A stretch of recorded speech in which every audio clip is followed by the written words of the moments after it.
Bismillahirrahmanirrahim. Elhamdülillahi Rabbil alemin. Vessalatu vesselamu ala seyyidina ve qaidina ve kudvetina Muhammed ve ala alihi ve ashabihi ecma'in. Amma ba'd. Esselamu aleykum ve rahmetullahi ve barakatuh. Құрметті бауырлар, Алла тағала бүгінгі біздің мәжілісімізге, сұхбатымызға береке берсін. Өзінің құзырында мақталған, періштелері қоршаған, рахмына бөленген сұхбат мәжілістерден болсын. Алла тағала Құран-ы Кәрімде бізге әмір етіп, яғни пайғамбарымыз саллаллаху алейхи вассаламға әмір етіп, Муззаммил сүресінде айтады. Астаизу биллахи минаш шайтанир раджим. Вараттилил Құр'ана тартила. Садақаллахул азим. Сен Құранды мәнеріне, нақшына келтіріп оқы дейді. Бұл пайғамбарымыз саллаллаху алейхи вассаламға Алла тағаланың әмірі. Осы аяттың негізінде имам Ибн Джазари біздің қырағат саласында үлкен ғұламалардың бірі имам Ибн Джазари. Ол кісі өзінің мұқаддимасында былай деп әмір етеді. Өлең жолында. Әл-ахзу бит-тәжвиди хатмун лазиму мәлләм юджавидил Құр'ана әсиму. Яғни, әл-ахзу бит-тәжвиди тәжвидті үйрену, яғни тәжвид ғылымын үйрену, ол міндетті, лазым болған міндет дейді. Лазым болған міндет, амал дейді. Мәлләм юджавидил Құр'ана әсиму. Кімде-кім Құранды мәнерлеп, тәжвидті қағидалардың барлығын сақтап оқымайтын болса, онда ол күнәһар болады дейді. Яғни, имам Ибн Джазари Алла тағаланың аятының негізінде осындай өлең жолын бізге қалдырған. Демек, қазір біз үкіміне келеміз, үкімінің мәселесін тоқталамыз, Құдай қаласа. Тәжвидпен Құранды мәнерлеп оқу, тәжвидтік қағидаларды сақтап оқу, ол әрбір момын мұсылманға міндетті парыз. Неге? Себебі әрбір момын мұсылман Құранды оқуға міндетті. Оның мойнында Құран оқу уәжібі, парызы бар. Яғни фарзы, айын. Себебі әрбір момын мұсылман құлшылық жасау керек. Әрбір момын мұсылман намаз оқу керек. Ал намаздың ішкі негізгі парыздарынан ол болса да Құран оқу, қырағаттау. Қырағат оқу ол намаздың ішкі парыздарынан. Яғни Құрансыз біздің жалпы құлшылығымыз жоқ. Сондықтан имам Ибн Джазари осы міндетті бізге өзінің мұқаддимасында келтірген. Енді біз осы біздің дәрісімізде, бейсенбілік Құдай қаласа, доктор Яхия Әл-Ғаусани деген үлкен ғалым кісі бар, қырағат саласының маманы. Ол кісі көзі тірі, қазір Стамбул қаласында өмір сүреді. Сол кісінің 3 деңгеймен жазып шыққан тәжвид ғылымында еңбектері бар. Бірінші деңгей өте қарапайым, бастауыш деңгейге жазылған еңбек. Екінші деңгей міне илмут тәжвид, ахкамун назария ва мулахазат татбиқия деген еңбегі. Бұл екінші деңгейге. Яғни тәжвид ғылымы, теориялық үкімдер, қағидалар және кейбір практикалық, тәжірибелік ескертпелер деп осылай екінші деңгейге жазып шыққан. Мен осы кітапты дұрыс көріп отырмын. Біздің осы әр бейсенбіде болатын дәрісімізге, иншалла. Енді бұл кісі болса да Сирияның тумасы, атақты шейхтардан ижаза алған. Солардың бірі Ат-Тарабиши деген үлкен Сирияда танымал ғалым, қырағат ғалымы бар, Бәкір Тарабиши. Сол кісінің куәлігі осында кітабында жазылған. Сонымен қатар Крейм Роджих деген атақты қари ғалым кісі бар. Қазір жасы 100-ге жақындап қалды. Ол кісі Дамаск қаласында қарилардың шейхі болған. Ол кісінің де несі бар? Бұл кісіге берген сондай өзінің жақсы көзқарас пікірі бар. Жалпы Яхия ал-Ғаусани ислам әлемінде осы қырағат ғылымында танымал ғалымдардың бірі. Енді бұл кісі мына кітапты немен бастайды? Әрбір ғылымның өзі негізгі принциптері бар. Әрбір ғылымның. Ол да болса 10 принцип. Оған қатысты бұл кісі айтады. Инна мабадиа кулли фаннин ашара. Әрбір ғылымның 10 принципі бар дейді. Ең бірінші әл-хадду, хад, яғни оның анықтамасы, әл-маудуу, оның пәні, сумма әс-самара, одан кейін оның жемісі. Яғни әрбір ғылымды меңгергеннен кейін оның сол меңгерген адам жемісін көру керек. Ва фадлуху, ол ғылымның артықшылығы. Төртінші, ва нисбатун, оның телінетін нисбаты, яғни оның қатыстылығы қайда, яғни сол.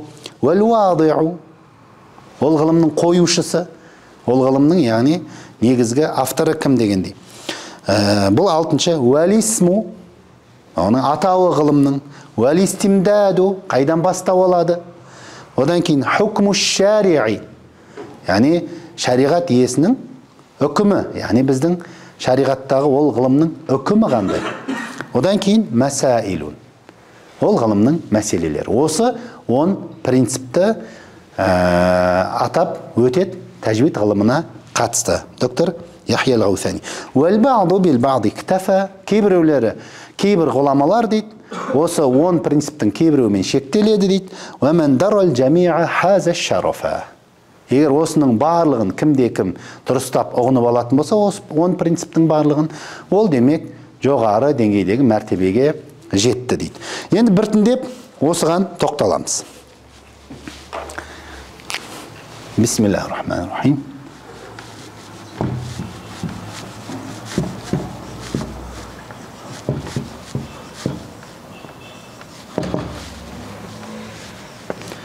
Илму ат-таджвид.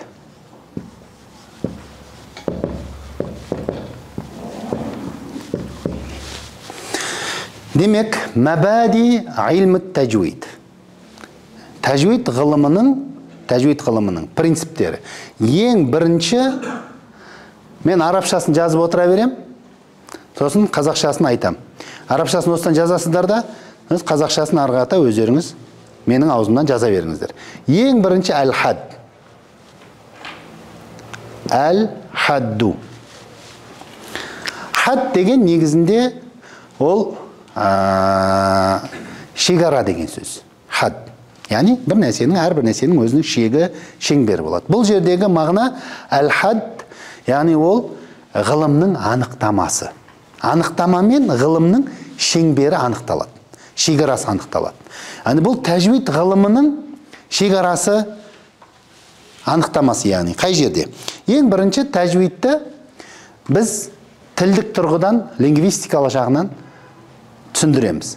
Тәжвид деген мағынасы не? Тәжвид арабтың жуд деген сөзіне жудун байланысты. Жуд деген жақсы нәрсе деген сөз.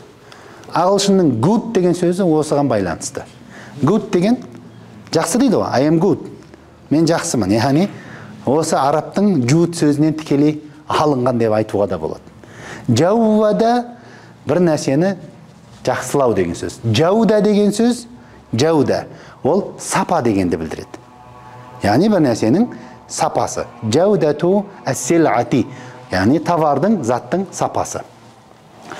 Демек, жауда тәжвид жақсылау, әдемілеу, жауда сол тәжвид сөзінің етістігі.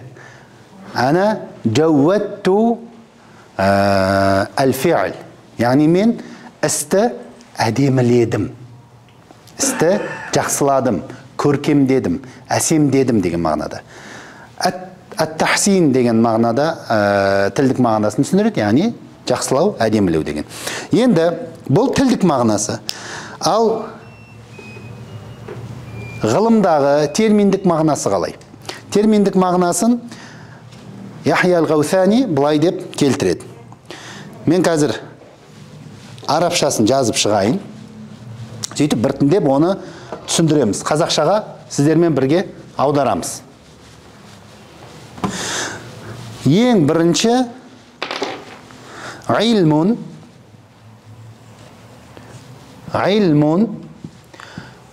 yu'rafu bihi i'ta'u kulli harfin haqqahu.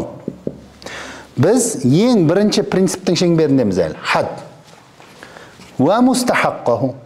Иътау кулли харфин. Арабшасын жаза беріңіздер, қазақшасын бірге жазамыз.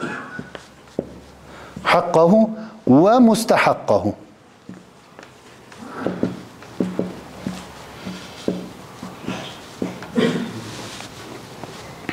Махраджан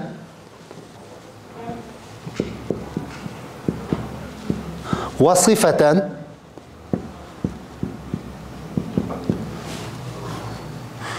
ووقفا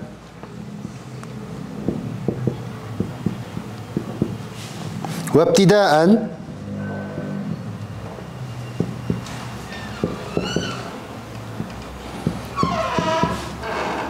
من غير تكلف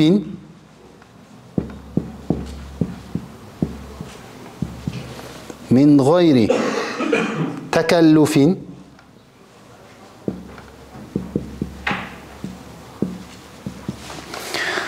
ولا تعسف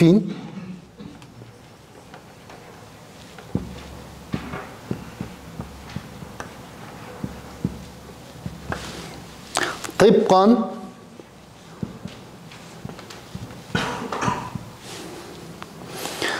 لما تلقاه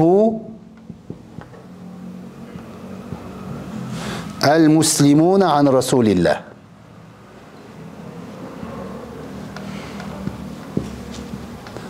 عن رسول الله صلى الله عليه وسلم. Бұл тәжвид ғылымының, бауырлар, анықтамасы. Ю'рафу бихи, онымен не білінеді? Нені біз білеміз? Немен танысамыз? И'тау кулли харфин. Әрбір әріптің ақысы қалай беріледі? Әрбір әріптің ақысы. Және оның лайықты дәрежесі қалай беріледі? Неге қатысты? Ең бірінші махражына қатысты. Махраж деген не, ол оның бәріне кіреміз. Махраж, яғни оның дыбысталатын орны. Толығымен, Құдай қаласа алдымыздағы дәрістерде біртіндеп кіреміз. Ең бірінші махражына қатысты. Сосын әріптердің сипаттары бар. Махраж, сипат, оның барлығын қазір жалпы қазақшасын біліп кете беріңіздер, терең кіреміз. Сосын уақфан. Уақф деген тоқтау деген сөз. Яғни оның тоқтауға қатысты, әрбір әріптің. Және уәптидаән, бастауға байланысты. Тәжвид ғылымында тоқтау, бастау, ол өте маңызды. Қай жерде тоқтауға болады, қай жерде бастауға болады. Немесе болмайды, қай жерде бастауға болмайды. Мин ғайри тәкәллуфин. Ешқандай әурешіліксіз. Яғни, тәкәллуф деген артығымен мынау оқыған уақытта тілді әурешілікке салу, немесе ауызды артығымен әурешілікке салу. Күлфа деген артық бір салмақ салу. Сосын уәлә тәассуфи. Бұл да сол әурешіліктің бір несі, артығымен бір әлек жасау. Бұрым жаңағы ауызды қисайтып, тіліңді бұрмалап, қатты бір сондай бір түр жасап, олай жасамай дейді. Тәжвид өте әдемі, жағымды, жұмсақ, сондай бір әурешіліксіз дыбыстау Құран әріптерін. Типқан, өте маңызды. Тыпқан деген, яғни сәйкес. Неге сәйкес? Лима талаққахул муслимуна ан расулилlah. Яғни мұсылмандар Алла елшісінен қалай үйренді, соған сәйкес. Бұл жердегі негізгі критерий ол пайғамбарымыз саллаллаху алейхи уассалам қалай оқыды, қалай үйретті, соған сай. Негізгі критерий сол. Міне соған сәйкес демек, ешқандай әурешілікке салынбай, махражға, сипатқа, тоқтау, бастауға қатысты әрбір әріптің ақысы мен оның лайықты дәрежесін бізге білдіретін ғылым. Түсіндіңіздер ма? Енді соны жазып алыңыздар. Жазып отырыңыздар. Сонда естеріңізде қалады. Түсіндіңіздер ғой? Демек, бұл пайғамбарымыз саллаллаху алейхи уассаламнан мұсылмандар дегенде бұл жерде мұсылмандар, олар қари сахабалар. Жалпы сахабалар емес, мұсылмандар деп тұрғаны бұл жерде біздің ғалымдардың қари сахабалар қалай үйренді. Яғни бұл Құранның дұрыс оқылуына пайғамбарымыз саллаллаху алейхи уассалам қалай оқыды, соны одан кейінгі буынға жеткізуге жауапты барлық сахабалар емес, қари сахабалар. Құранды пайғамбарымыз саллаллаху алейхи вассаламнан толығымен жаттап, барлығын дұрыс толығымен меңгерген Зайд бин Сәбит секілді, Абдулла ибн Мас'уд секілді, Али бин Аби Талиб секілді пайғамбарымыз саллаллаху алейхи вассаламның сахабалары, қари сахабалар. Солар қалай үйренді? Соған сәйкес ешбір әурешілік әлекке салмай, әрбір әріптің махражына, сипатына және тоқтауға, бастауға қатысты ақысы мен лайықты дәрежесін бізге білдіретін, үйрететін ғылым. Түсінікті болды ма? Жақсы. Бұл енді анықтамасы. Ең бірінші принцип хад. Хад түсінікті ғой? Енді бізде жеңілдеу жігіттер бар ма? Мынаны маған әдемілеп өшіріп беретін. Кім? Бір жеңіл жігіт. Кел. Мынаны өшіріңіз. Енді өшіре беріңіз. Екінші мәселе, имам доктор Яхья Ал-Ғаусани айтып жатыр, ол пәні. Әл-мауду. Екінші. Мына жерде екінші деп қоямыз. Әл-мауду.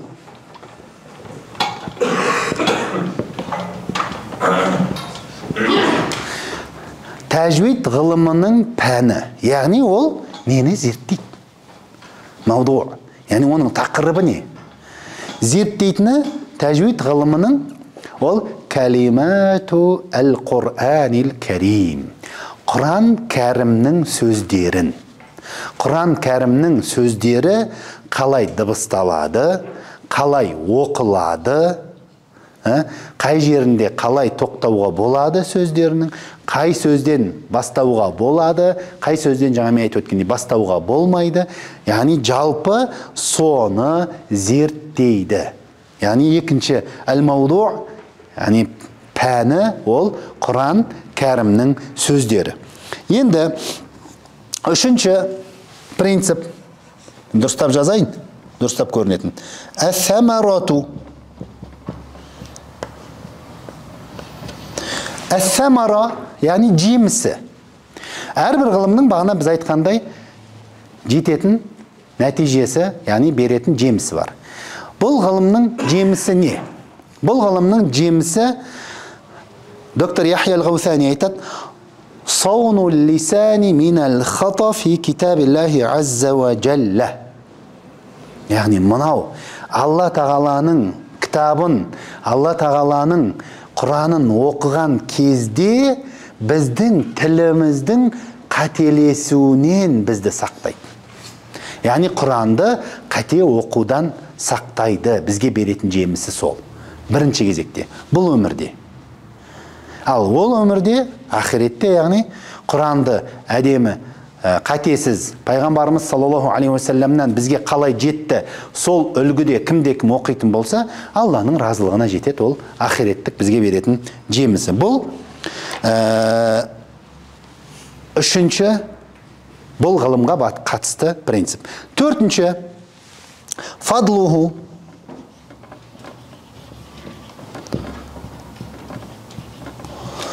Мынау дұрыс жазбай қалды. Жігіттер бар ма? Көкпен жазамыз қазір. Фадлуху, яғни бұл ғылымның артықшылығы. Бұл ғылымның артықшылығы жалпы ғұламалардың барлығы да оны мойындайды. Бұл ғылым, мынау ислам ғылымдарының ішіндегі ең мәртебелі, ең шарапаттысы. Неге? Себебі Алланың кәләмін дұрыстап оқуды үйрететін ғылым. Сондықтан басқа ғылымдарға қарағанда бұл ғылымның ерекшелігі сол Алланың сөзін дұрыс оқуды бізге үйретеді. Алланың сөзін дұрыс оқу, демек ол біздің мынау дініміздің білесіздер, екі тірегі бар. Біріншісі Алланың кәләмі, Құран, екіншісі пайғамбарымыз саллаллаху алейхи вассаламның сүннеті. Демек, діннің негізгі тірегі, екі тіректің біреуі Құранды, Алланың кәләмін дұрыс оқуды үйрететін болғаннан кейін, бұл ғылым жалпы ғылымдардың ішіндегі, ислам ғылымдарының ішіндегі ең шарапаттысы, мәртебелісі деп айтуға болады. Енді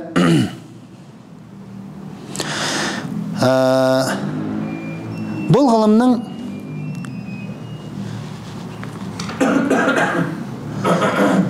қатыстылығы қандай? Басқа ғылымдарға. Нисбә. Бесінші, нисбә. Нисбә туху. Басқа ғылымдарға бұл ғылым көп ұқсамайды. Басқа ғылымдармен үлкен айырмашылығы бар. Басқа ғылымдармен. Қандай айырмашылығы бар? Сіз, мысал үшінге, пайғамбарымыз саллаллаху алейхи уассаламның хадисін қазір кітаптан оқисыз, оны ұғасыз, түсінесіз, сөйтесіз де оған амал етіп кете беруіңіз мүмкін. Хадисті. Немесе фиқ үкімін оқыдыңыз, оны шейхтің алдына барып, отырып қана үйрену көп жағдайда шарт болмауы мүмкін. Шейхтің алдына барып, отырып, ұғатын болсаңыз, ол жақсы. Ол деген сізді тағы да қосымша дұрыстап, терең түсінуге, ұғынуға көмектеседі. Ал бұлай өзіңіз фиқтан, хадистен, сирадан, кітаптарды қарап, біліміңізді арттырып, мәліметтерді егеріп, меңгере беруге жалпы болады. Ал бірақ тәжвид ғылымының қатыстылығы, яғни басқа ғылымдарға мүлдем бөлек, тәжвид ғылымы ол ұстаздың аузынан ғана үйренетін, біле алатын ғылым. Басқа ғылымдарға осы жағынан ұқсамайды ол. Яғни тек қана ұстаз қалай айтады, қалай сізге үйретеді, сонымен ғана сіз біле аласыз. Яғни пайғамбарымыз саллаллаху алейхи уассалам сахабаларға қалай үйретті, сахабалар табиғиндарға қалай үйретті, арғарата әрбір буында бізде осы қырағаттың ғалымдары, мамандары бар. Солар қалай меңгерді, солар қалай өзінен кейінгі буынға үйретті, солай жалғасып келе жатқан, яғни ұстаздың аузынан ғана үйренуге болатын ғылым. Сондықтан бұл ғылым басқа ғылымдарға осы қырынан ешқандай ұқсамайды. Үлкен осындай айырмашылығы бар. Бұл бесінші мәселе. Алтыншы, әл-вади.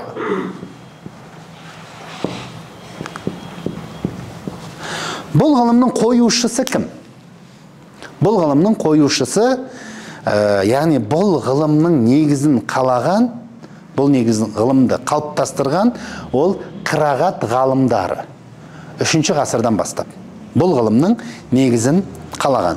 Яғни бұл жерде ойланып қалуымыз мүмкін, сонда қалай бұл ғылым сол 3-ші ғасырда пайда болды ма деген. Яғни бұл ғылымды қазіргі біз көрген, біз білетін жүйеде, яғни нунның үкімдері, сүкінді нунның, танвинның үкімдері, сүкінді мимның үкімдері, махраждар, мынанша махраж бар. Ол махраждардың жалпы саны мынанша, ол негізгі 5 махраждан тарқайды деген секілді. Сипаттардың саны мынанша деген үлгіде жүйеленген, үлгіде қоюшылар. Бірақ ол ғылымның негізгі түбірі ол бар пайғамбарымыз саллаллаху алейхи уассаламның дәуірінен. Пайғамбарымыз саллаллаху алейхи уассалам оны тура біз қазір білетін тәжвидті сахабаларға үйретті, практикасын үйретті.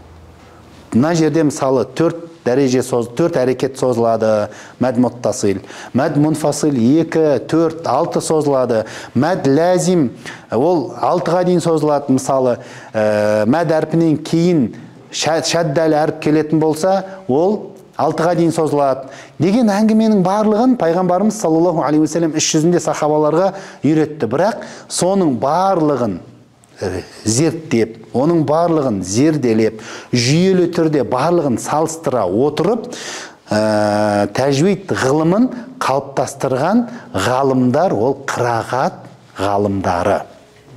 Бізде қырағат деген арнайы сала бар. Яғни қырағат ғылымы деген. Қырағат ғылымының бір бөлігі осы біз өтіп атқан тәжвид ғылымы. Қырағат ғылымдарына қатысты. Қырағаттарды бізге үйрететін қырағат ғылымдарын, қырағаттарды бізге түсіндіретін осы тәжвид ғылымы қырағатқа бізге көпір.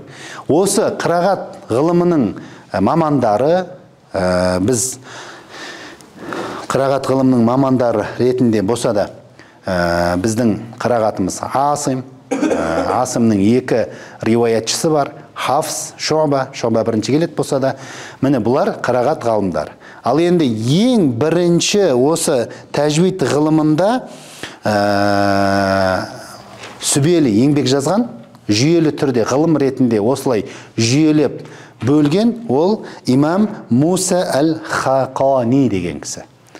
Хижри 325 жылы өмірден өткен. Яғни 4-ші ғасырда өмірден өткен, демек, сол 3-ші ғасыр, 4-ші ғасырда өмір сүрген кісі. Ең бірінші бұл ғылымда негізін қалап, жүйелі түрде ғылымды сүбелі еңбек жазып бастаған. Бұл 6-ші мәселе. Демек, 6-шыда бізде жалпы тәжвид ғылымы пайғамбарымыз саллаллаху алейхи уассаламның кезінен бар, бірақ оны жүйелі түрде қою, оны илму дирая дейді, ол 4-3 ғасырларда бастаған қырағат ғалымдарының тарапынан. 7-ші мәселе, әрбір ғылымның атауы бар.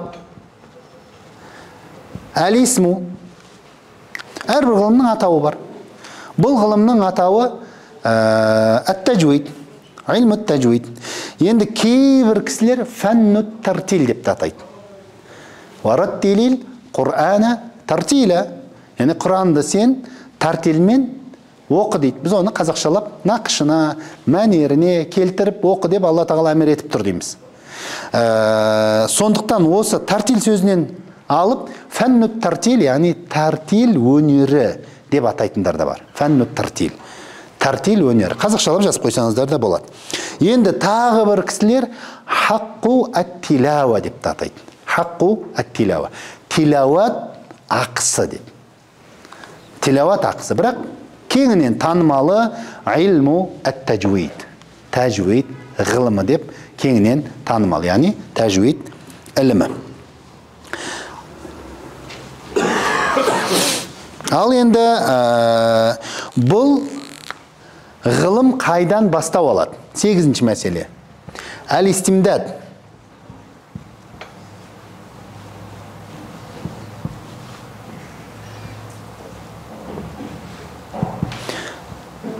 Әл-истимдаду.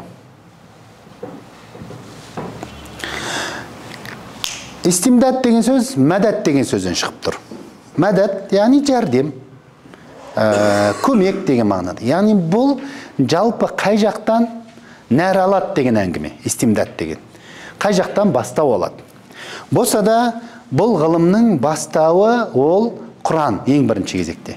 Себебі Алла Тағала сен нақышына келтіріп оқы деді. Одан кейін пайғамбарымыз саллаллаху алейхи уассаламның оқу үлгісі бастауды сол жақтан алып отыр. Пайғамбарымыз саллаллаху алейхи уассалам бағана мен айтқандай оқып сахабаларға үйретті, қари сахабаларға, басқа да сахабаларға үйретті. Бірақ негізгі бұл ғылымда дерек көз ретінде, негізгі маржи ретінде, яғни негізгі мысал үшінге пікірі де, сөзі де ескерілетін дәлел болатын ол қари сахабалардың пікірі, қари сахабалардың оқу үлгісі.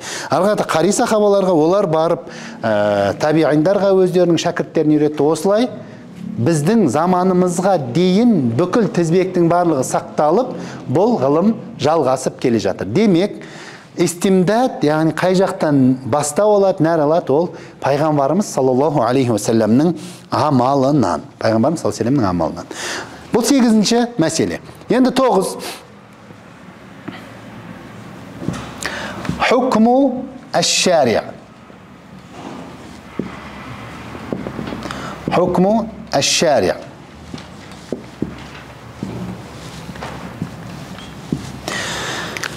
Бұл жерде шариғаттың үкімі бұл ғылымға қатысты қандай? Шариғаттың үкімі. Шариғат, яғни бұл ғылымды білуге қатысты қандай үкім шығарған?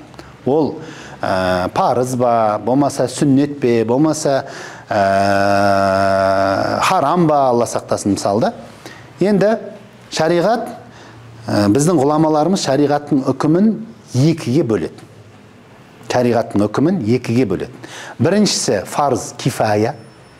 Парыз кифая. Яғни белгілі бір топ оны білетін болса, қалған мұсылмандардың мойнынан түсетін міндет. Екіншісі фарыз айын. Фарыз айын әрбір момын мұсылман білу керек. Фарыз кифая қайсысы? Айын фарыз қайсысы? Фарыз кифая, яғни тәжвид ғылымын теориялық тұрғыдан білу, яғни тәжвид ғылымының үкімдерін, кәдімгі теориясын білу, нун сукунның қанша тануи мен нун сукунның қанша үкімі бар, оның әріптері қандай, ол қайсысы ғуннамен, қайсысы ғуннасыз, әріптің махраждарының анықтамасы қалай, мысалы дот әрпі қай жерден дыбысталады, оны кәдімгі теориялық тұрғыдан түсіндіріп беру, немесе оны білу, бұл теориялық тәжвид ғылымын меңгеру, яғни теориялық тұрғыдан меңгеру, бұл фарз кифая. Әрбір мұсылман оны білуі міндетті емес. Әрбір мұсылман оны білуі міндетті емес. Мұсылмандардың арасынан белгілі бір топ, біз секілді, имамдар, мамандар, оны меңгеріп, арғарата соны жеткізуді мойнына алатын болса, қалған момын мұсылмандардың мойнынан ол түседі. Ал тәжвид ғылымын практикалық тұрғыдан білу, яғни әріптер қалай оқылады, нун сукун қай әріпке жолыққан уақытта мимге айналып кетеді, қайсы әріпке жолыққан уақытта яға айналып оқылады, идғам болады.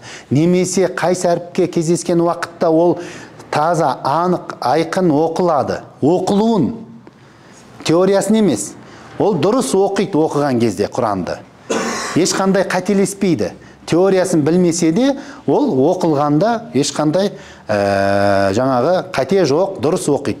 Осылай практикалық іс жүзінде тәжвид ғылымын меңгеру, Құранды дұрыс оқу әрбір момын мұсылманның міндеті. Жаңа мен басында айтып өткендей, себебі біздің Құрансыз құлшылығымыз жоқ, намазымыз жоқ. Алла Тағала Құран кәрімде бағана Мүззәмил сүресінде айтады, сосын тағы бір аятта айтады: «Әлләзина атайнахумул китаба ятлунаху хаққа тилауатихи» дейді. Яғни ол кітап берілгендер, олар бұл Құранды, кітап берілгендер деген, яғни ол Құранды оқитындар. Құранды қалай оқу қажет болатын болса, қандай үлгіде оқу олардан талап етілсе, сол үлгіде олар оқиды деген Алла тағаланың Бақара сүресінің 121 аятында сөзі бар. Осы сөз негізінде, яғни әрбір момын мұсылман Құранды тәжвидпен оқуы міндет. Бағана имам Ибн Жазаридің сөзінде мен сіздерге айтып өттім. Енді бұл жерде мынандай мәселе бар. Бағана мен анықтамада айттым, ешбір әурешіліксіз әлекке салынбай дедім. Ол өте маңызды. Тәжвид ғылымы, яғни Құранды өте жеңіл, жағымды дауыспен, жағымды дыбыстаумен Құранды оқуды бізге үйретеді. Егер бұл жерде тағы бір мәселе туады. Біреу қатты қиналады. Яғни ол тілін барлығымыз арабтың әріптерін керемет дыбыстай алмаймыз ғой. Сондықтан кейбір арабша әріптерді дыбыстауда қатты қиналуымыз мүмкін. Тіліміз келмейді. Мысал үшін айынға келмейді. Сондай бір оқиғаны мен білем. Менің бір шәкіртім болды. Ауылда кейін ол кісі ағамыз ғой енді. Ауылда біз Құран оқып үйреніп жүрген кезімізде. Менен келіп сабақ алып, сосын имам болды ауылда, кейін басқа жаққа кетті имам болып. Сол кісі менен Құран үйреніп жүрген уақытта айын әрпіне қатты қиналды. Айынға. Сонымен айынды егер сіз мотоциклдің дауысы бар ғой, сол мотоциклдің дауысын салып тұрып, арқаңызды ұратын болсаңыз, қабырғаға немесе артында тұрған бір мықтылау нәрсеге, сол айынның дыбысы шығады. Деп шығады. Мен соны айтқам. Соны жаңағы кісіге, ағамызға ғой, менен сабақ алып жүрген, ауылда жүрген уақытта. Ол кезде мектепте оқимыз. Сөйтіп үйіне барғанда, залға кіріп алғанда, отырып алып, жаңағы мотоциклдің дауысын шығарады, кішкентай бала ұқсап, сөйтіп арқасын ұрады. Сосын арқасын ұрған уақытта жаңағы әріп шығады. Міне солай біраз еңбектенген, ол қиналған, айынды шығара алмай. Айын шын мәнінде бізге қазақтар үшін ол бөтен әріп. Сол секілді дот әрпі де. Дот әрпіне тағы тоқталамыз қазір.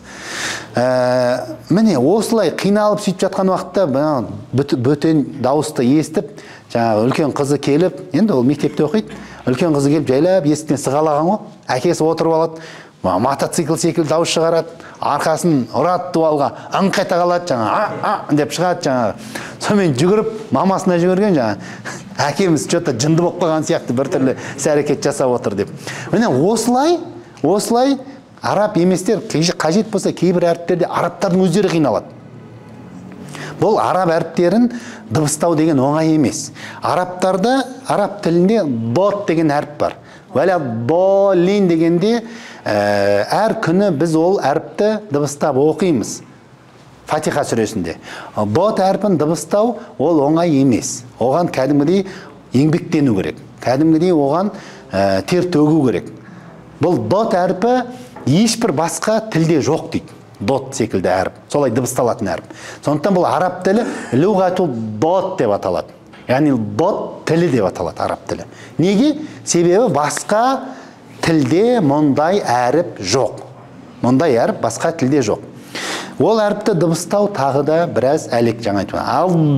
Ал деп дыбыстау керек. Оны Құдай қаласа махражға келгенде өтеміз. Енді осылай кімде-кім қиналса, пайғамбарымыз саллаллаху алейхи айтады: "Әл-мәхиру бил Құр'ани ма'ас-сафаратил кирамил барара." Ма'ас-сафаратил кирамил барара. Құранды өте шебер оқитын Алланың құлы, ол Алланың құзырында құрметті, таза періштелердің дәрежесімен бірдей дәрежеге ие болады. Солармен ертең ақиретте бірге болады дейді. Дәрежесі, мәртебесі. Құранды өте шебер оқушы қари. Немесе Алланың мұсылман құлы. "Уәлләзи яқраул Құр'ана ва ятатa'тa'у фихи ва хуа алейхи шақ фалаху ажран" дейді. Яғни, кімде-кім Құранды оқыған уақытта еңбектеніп, қатты қиналатын болса дейді, ол өзі бұрмаламайды, өзі бағанағыдай тілін, аузын, немесе жағын бір жасанды әурешілікке салмайды. Ол жалпы дыбыстайым деп еңбектенеді, дыбыстай алмайды, қиналады. Солай болатын болса, пайғамбарымыз саллаллаху алейхи айтып отыр, оған Алла тағала 2 сауап береді дейді. Сондықтан бұл Құранды тәжвидпен оқуға еңбектену ол жай ғана еңбек емес, жай ғана біздің дінімізде амал емес. Ал енді тағы бір мәселе бар. Біз тура пайғамбарымыз саллаллаху алейхи уассалам секілді оқи алмасақ, солай меңгере алмасақ, ол фарзы айын екен. Онда қалай болады? Күнәһар боламыз ба деген сұрақ тууы мүмкін. Әрине олай емес. Алла тағала Құран кәрімде біздің шариғатымыз әрбір момын мұсылманның шынайы жағдайымен санасатын шариғат. Яғни шынайы өмірдегі жағдайды бағалайтын, оны ескеретін шариғат. Оны барлығымыз білеміз. Мысал үшінге ораза ұстаған кезде, егер ауырып қалатын болсаңыз, ораза ұстау денсаулығыңызға зиян болып тұрса, дәрі ішу керек болатын болса, сол күндері оразаны ашуға, сөйтіп кейіннен жазылғаннан кейін қазасын өтеуге болады. Оны білеміз ғой? Білеміз. Яғни санасып тұр. Егер мүлдем ораза ұстай алмайтын, созылмалы дертке шалдыққан болатын болса, онда фидия төлейді, оразаның парызынан, оразаны ұстаудан ол пенде босатылады. Кешірім сұраймын, ол пенде одан босатылады. Енді намаз мәселесі. Намазды егерде біреу тұрып оқи алмайтын болса, аяқтар бүгілмейтін болатын болса, еңкей алмайтын болса, еңкейетін болса, оның давлениесі көтеріліп кететін болса, онда отырып үстелде оқуына болады ишарамен. Сапарда кетіп бартқан уақытта да солай. Сіз мысалы көлікті тоқтата алмайсыз, самолетте немесе пойызда, ол кезде сол көліктің үстінде кетіп барып, намаздың уақыты келді оқып кете бересіз. Яғни біздің шариғатымыз ол адамның шынайы жағдайымен санасады, ескереді әрдайым. Сондықтан өміршең бұл шариғат. Бұл дін сондықтан өміршең. Сондықтан ыңғайлы. Мә жа'ала алейкум фиддини мин хараж. Дінде сендерге бір қолайсыздықты Алла тағала жасаған жоқ дейді. Юридуллаху бикумул юср ва ла юриду бикумул уср. Алла тағала сендерге жеңілдікті қалайды, қиындықты қаламайды дейді. Ла юкаллифуллаху нафсан илля усаха деген аят тағы бар. Яғни Алла тағала ешбір жан иесіне өзінің шамасынан тыс мүмкіндікті жүктемейді дейді. Осы қағидалардың, осы аяттың негізінде кім бар әрекетін жасады, бірақ арабша әріптерді дұрыстап дыбыстауды ешқандай никак дейді ғой, меңгере алмаса, бәрібір сол жаңағыдай махраждарды шығару қиын болып тұратын болса, ол мүмкіндігінің шеңберінде оқиды. Алла тағала оның жағдайын жақсы біледі. Алла тағала оның еңбегін, оның әрекетінің барлығын одан жақсы біліп те тұр, көріп те тұр. Сондықтан барынша әрекет жасайды. Меңгере алмаса, мүлдем дыбыстай алмайтын болса, онда Алла тағала оның ол кемшілігін, немесе ол жете алмаған жетістігін кешіреді деп иншалла үміт етеміз. 10-ші мәселе мәсаил. 10-ші мәселе мәсаил.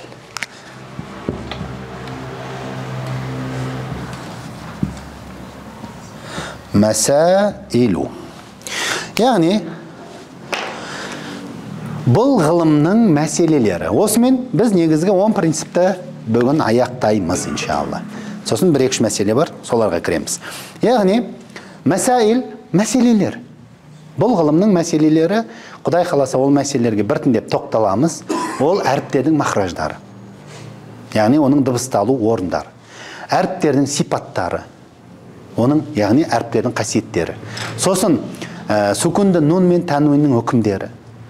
Одан кейін сүкунді мимнің үкімдері. Одан кейін ро әрпінің жағдайлары. Міне осы тәжвидтік қағидалар, үкімдер бұл ғылымның мәселелері болып саналады. Яғни біздің тәжвид ғылымына қатысты негізгі 10 принцип осылар.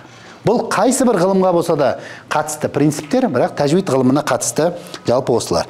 Енді біз айтып атырмыз, пайғамбарымыз саллаллаху алейхи уассалам қалай оқып үйреткен болса, солай оқуды үйрететін ғылым деп. Ал пайғамбарымыз саллаллаху алейхи уассалам қалай оқыды? Оған қатысты біздің ғұламаларымыз не айтып кетті? Пайғамбарымыз саллаллаху алейхи уассаламның оқуын Ибн Аббас айтады. Яғни ораттил дегенде Бәйинху дейді. Бәйинху деген, яғни дұрыстап, анықта деген мағына дейді. Яғни, пайғамбарымыз саллаллаху алейхи уассаламның амалын Ибн Аббас тәжвидке, жалпы Құранды оқуға байланысты бір сөзбен түсіндіріп тұр. Яғни сен әрбір әріпті анықтап оқы дейді. Әрбір әріп өзінше әдемі, бөлек-бөлек дыбысталу керек Құран оққан кезде. Мәселе осыда. Бірақ жаңағыдай артық бір бұрмалаушылық, тілді жаңағыдай бір қисайту, ауызды бір ерекше қылып ашу, жабу, ондай емес мәселе. Мәселе әріпті анық қылып, сен әдемі қылып дыбыстауың керек. Бұл Ибн Аббастың сөзі. Имам Мужахид айтады. Имам Мужахид тәәнна бихи. Яғни Құранды әдемілеп байыппен оқу дейді. Байыппен. Тез бейтіп жаңағыдай бір түсінбей қалатын сөздер, анық болмай қалатын үлгіде емес, байыппен оқу дейді. Ал Дахак айтады. Умбузху. Яғни ахриджху حرفا حرفا وافصل الحرف من الحرف الذي بعده. Яғни әрбір әріпті бөлек-бөлек әдемілеп оқу дейді. Әрбір әріпті бөлек-бөлек. Мысалы, Әлхамдулиллахи Раббил Аламин. Яғни әрбір әріптің осылай ақысы беріледі. Әлхамдулиллахи Раббил Аламин. Бұл жерде ақы берілген жоқ. Ал жаңағыдай оқитын болсақ, Alhamdulillahi Rabbil Alamin Ar-Rahmanir Rahim Maliki Yawmid Din Iyyaka na'budu wa iyyaka nasta'in ihdinas siratal mustaqim siratal ladzina an'amta 'alayhim ghayril maghdubi 'alayhim waladdallin. Оқып шықтым. Бірақ бұл жерде ешқандай әріптер әрқайсысы жеке-жеке дыбысталып, ақысы толық, лайықты дәрежесі берілген жоқ. Бұл тәжвид емес. Ал жаңағыдай оқитын болсақ, бірінші мен аятты оққандай, ол енді Дахак айтқандай, әрбір әріпті жеке-жеке бөліктеп, яғни бөлек-бөлек дыбыстап, әдемілеп. Бөлек-бөлек дегенде бір әріптен бір әріп кәдімгідей бөлініп, өзі бір жеке сөз секілді болып қалмайды. Оның ақысы толық беріледі. Имам Ад-Дахак соны айтады. Умму Салама, пайғамбарымыз саллаллаху алейхи ва салламның, осымен тоқталамыз, пайғамбарымыз саллаллаху алейхи ва салламның оқуына қатысты. Айтады. عن قراءة رسول الله صلى الله عليه وسلم فإذا هي تنعت قراءة مفسرة حرفا حرفا أي واضحة المخارج والصفات. Пайғамбарымыз саллаллаху алейхи ва салламның қырағатын, яғни ол кәдімгідей бір тәпсірленген аят секілді дейді. Тәпсірленген. Мысалы қазір біз сәрсенбі күні тәпсір дәрісін өтіп жатырмыз осы мешітте. Егер қатысып жатқандар болатын болса, тәпсір дәрісінде біз әрбір аяттың сөзіне жеке-жеке тоқталамыз. Оның жан-жақты жаңағыдай мағынасын ашамыз. Сөйтіп оған қатысты ғұламалардың пікірлерін, тәпсір ғұламалардың пікірлерін келтіреміз. Яғни аятты дұрыстап, әдемілеп түсіндіреміз. Пайғамбарымыз саллаллаху алейхи ва салламның қырағаты сондай бір тәпсірленген аят секілді дыбысталатын дейді. Яғни әрбір әріп өзінше махраждары, сипаттары анық, айқын, білініп, естіліп тұратын дейді.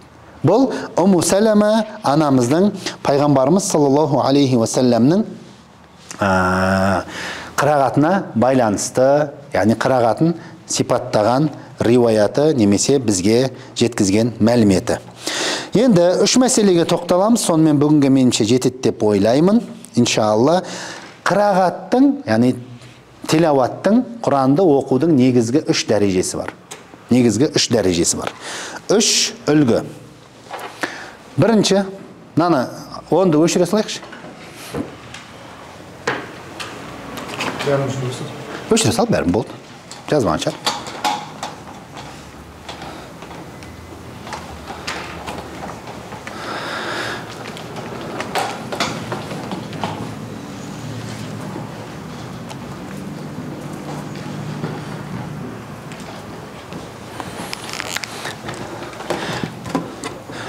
Бірінші әт-тахқиқ.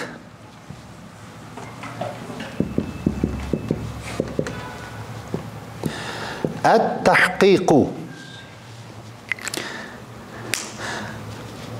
Әт-тахқиқ. Яғни хақ, ақиқат деген сөзден шығып тұр. Бұл тілдегі мағынасы жалпы бір нәрсенің ақиқатына жету. Тахқиқ. қандай бір нәрсенің, яғни хаққақту хәза шей. Яғни ол нәрсенің ақиқатына мен жеттім. Яғни оны іске асырдым деген мағынада. Ал тахқиқ қырағаттағы оқу дәрежесі, бірінші дәреже, бұл әріптердің ақсын толығымен беру. Яғни мәтті толығымен созып оқу. Қайсысы 4-ке созылады, қайсысы 6-ға созылады. Одан кейін хәмзаны әдемілеп дұрыстап дыбыстау. Хәмзаны сабақтың барысында Құдай қаласа оның бәріне тоқталамыз. Әрекеттерді, яғни бізде ихтилас деген дүние бар. Тәжвид ғылымында. Ихтилас. Ихтиласа шей, ихтиласа ал-лыссу, ан-нуқуда, немесе әл-мәлі. Яғни ұрлықшы білдірмей ақшаны алып кетті деген сөз. Ұрлықшы білдірмей ақшаны. Ихтилас ал-харакат, яғни сіз әріптің әрекетінен білдірмей, өзіңіз байқамайда қалас, біразын жек қоясыз. Ва ида қала деген сөз, мысалы, ва ида қала деп оқисыз. Бұл жерде біз хәмзаның кәсірасынан кішкене жек қойдық. Ихтилас жасадық. Яғни осы ихтилас жасамау. Әрекеттерді, әрбір әріптің әрекетін толық дұрыстап ақсын беріп дыбыстау. Сосын ғуннаны, әрбір ғунналы әріптің ғуннасы бар. Ғунна деген не ол? Ғунна деген танаудан шығатын дыбыс. Танаудан шығатын дыбыс. Мим, нун әріптері мысал үшінге ғунналы әріптер. Мим, нун әріптері еш қашан ғуннасыз дыбысталмайды олар. Ол әрекетті болсын, шәдді болсын, сүкінді болсын, мим, нун әріптері әрдайым ғунналы. Мысал үшінге мим, нун деп мұрындарыңыз жауып тұрып қазір дыбыстаңыздаршы. Бір сіздерге не? Мұрындарыңыз жауып тұр, мим деңіздерші. Дыбыстай алмайсыздар. Мұрындарыңыз жауып тұрып айтыңыздар. Болмаса нун деңіздерші. Дыбыстай алмайсыздар. Байқадыңыздар ма? Әрдайым мим мен нунның бойында ғунна бар. Сол секілді нун, сүкінді тануин, сүкін тануин. Вау, әріптерін жолыққан уақытта бізде ғунналы идғам болады. Ол жерде ғуннаны дыбыстау біраз жұмыс. Мияқотин. Мысал, бұл жерде ғуннаны дыбыстау біраз қиын. Яғни, осындай қиын келетін ғунналардың барлығының ақысын беріп толық дыбыстау. Әріптерді әдемілеп, баяндап оқу. Яғни, асықпай, байыппен, кәдімгі. Міне, бұл тахқиқ көбінде ұстаздың алдында отырған уақытта ұстаз осы тахқиқпен оқып береді. Оның үлгісі мысалы Әлхамдулиллахи Роббил Аламин Ар-Рахманир Рахим. Міне осындай үлгіде, осындай дәрежеде оқу, яғни ол тахқиқ. Асықпай, байыппен. Әдетте бұл үлгімен жаңа айтып өткенімдей шәкірт пен ұстаздың арасында оқылады. Екіншісі әл-хадр. Әл-хадр. Әл-хадр бұл жалпы тілдегі мағынасы жылдамдық. Жылдамдық. Яғни инхадара шей, бір нәрсе бит домалап барататын болса, тез жүгіріп барататын болса, оны инхадара дейді арабтар. Осы хадр сөзінен шығып тұрған етістік. Яғни бұл қырағатты, тәжвидтік қағидалардың барлығын сақтай отырып, жылдамдықпен оқу. Яғни, хадр тәжвидтік қағидалардың барлығын сақтай отырып, жылдам оқу. Мысалы, жаңағыда емес, Әлхамдулиллахи Роббил Аламин, Ар-Рахманир Рахим, Малики Яумиддин, Ияка нa'буду ва ияка наста'ин. Яғни ол хадырмен әдетте біз намазда оқимыз. Намазда, мысалы, тарауық оққан кезде қарилар хадырмен оқу керек. Хадыр емес тахқиқмен оқитын болса, онда жамағат шаршап қалады. Тахқиқ баяулау қырағаттың үлгісі. Баяулау, жайлау қырағаттың үлгісі. Енді осы екеуінің ортасында үшінші дәреже бар. Ол әт-тәдуир.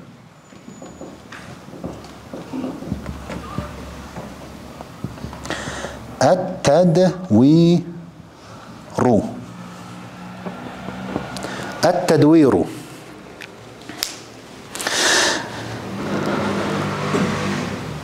Ат-тадвир бұл тахқиқ емес, асықпай, баяу емес, немесе хадр секілді жылдам емес. Сол екеуінің ортасындағы дәрежеде оқу. Бұл үшеуінде де тәжвид қағидалардың барлығы сақталуы тиіс. Тәжвид қағидалар сақталмай қалды ма, онда бұл үш дәрежеден сіздің қырағатыңыз шығып кетті деген сөз. Яғни біздің ғұламалар айтады, ескерту, бұл үш дәрежеде, яғни жылдамдықта, қырағаттың жылдамдығы, үшеуде ол Алла тағала талап еткен Құранды тәртилмен оқудың шеңберінде. Бұл үш жылдамдықпен де оқуға болады, үш дәрежемен де оқуға, яғни болады. Оның барлығы да тәртилмен, тәжвидпен оқылған болып саналады. Ол Алла тағаланың әмірінің шеңберінен тыс емес. Бұл жалпы тәжвид ғылымына кіріспе ретінде біздің, яғни бізге керекті мәліметтер. Баршаңыздан Алла разы болсын. Келесіде Құдай қаласа бірден біз махраждарға кіретін боламыз. Махраждардан бастаймыз. Одан кейін барып тануинның, нунның, мимнің үкімдеріне иншалла өтеміз. Алла разы болсын баршаңыздан.